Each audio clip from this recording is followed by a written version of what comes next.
Bapak dan Ibu pensiunan yang kami hormati, belakangan beredar kabar seolah rapel pensiun sudah ditetapkan dan siap cair. Namun benarkah sudah ada keputusan final negara? Ataukah masih ada tahapan hukum yang belum selesai?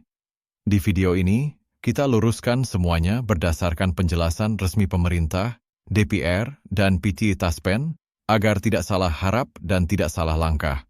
Assalamualaikum warahmatullahi wabarakatuh. Salam hormat dan salam sejahtera untuk seluruh Bapak dan Ibu, pensiunan ASN, TNI, dan Polri di seluruh Indonesia.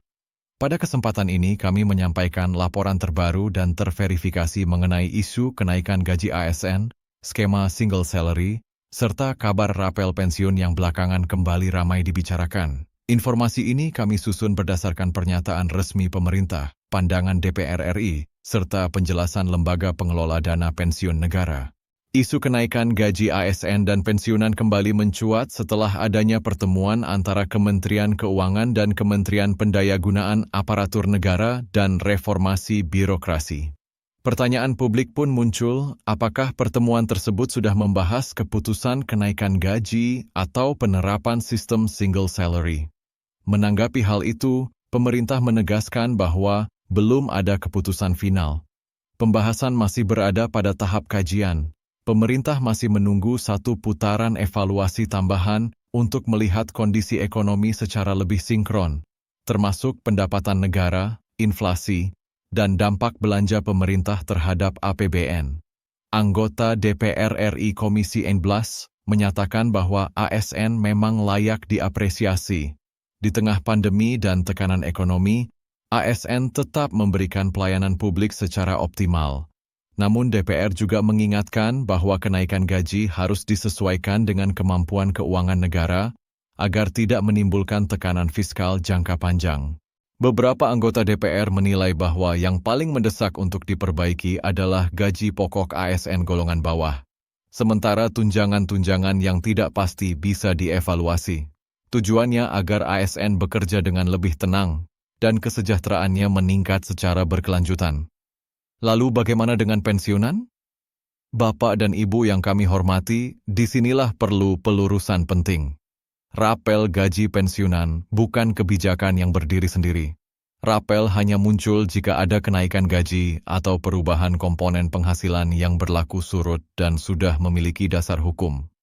Hingga saat ini, PT Taspen menegaskan bahwa belum ada regulasi resmi baru yang menjadi dasar perubahan gaji pensiun di tahun 2026. Artinya, tidak ada rapel yang otomatis cair hanya karena tahun berganti. Taspen menjelaskan bahwa yang saat ini dilakukan adalah persiapan sistem dan skema internal, termasuk simulasi perhitungan dan validasi data. Namun, semua itu bersifat antisipatif. Tanpa peraturan pemerintah atau keputusan menteri yang sah, Taspen tidak memiliki kewenangan untuk mengubah nominal gaji pensiun atau membayarkan rapel. Perlu dipahami, istilah siap cair yang sering beredar di media sosial bukan berarti sudah ada perintah bayar. Dalam bahasa lembaga, siap cair sering hanya berarti siap secara teknis, bukan siap secara hukum. Taspen juga mengingatkan bahwa mereka terikat pada aturan ketat pengelolaan keuangan negara. Pencairan dana tanpa dasar hukum justru bisa merugikan pensiunan di kemudian hari karena berpotensi menimbulkan temuan hukum. Sekarang mari kita luruskan kabar yang menyebut bahwa rapel pensiun sudah ditetapkan dan siap dilaksanakan mulai hari ini. Pernyataan tersebut belum sesuai dengan fakta regulasi saat ini. Hingga regulasi resmi terbit, tidak ada jadwal pencairan rapel yang dapat dinyatakan final. Jika ke depan pemerintah menetapkan kenaikan gaji yang berlaku surut dari Januari 2026, maka rapel pasti akan dibayarkan. Hak itu tidak akan hilang.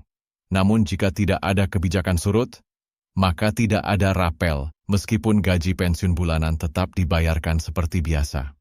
Taspen juga menegaskan bahwa pensiunan tidak perlu mengajukan permohonan apapun untuk rapel. Tidak perlu datang ke kantor. Tidak perlu mendaftar ulang. Semua akan diproses otomatis berdasarkan data yang sudah ada, selama data tersebut valid dan rekening aktif.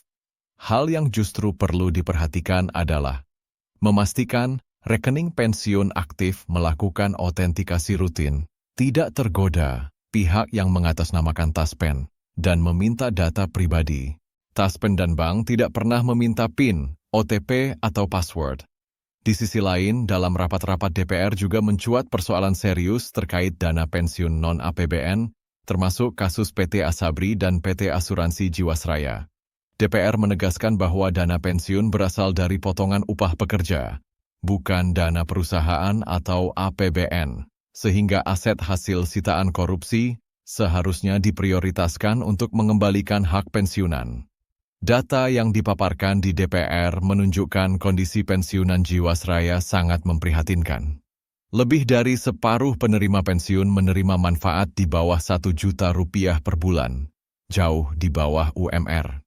Karena memiliki penghasilan rutin, mereka juga tidak memenuhi syarat menerima bantuan sosial, sehingga berada dalam posisi sangat rentan. Para perwakilan pensiunan meminta agar kewajiban solvabilitas pemberi kerja dipenuhi pensiun, tetap dibayarkan selama proses likuidasi negara hadir, memastikan kesinambungan hidup pensiunan.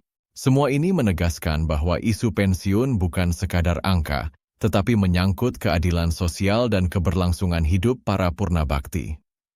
Sebagai penutup, Bapak dan Ibu yang kami hormati, sikap terbaik saat ini adalah tetap tenang dan berpegang pada informasi resmi. Gaji pensiun bulanan tetap berjalan. Tidak ada pemotongan sepihak.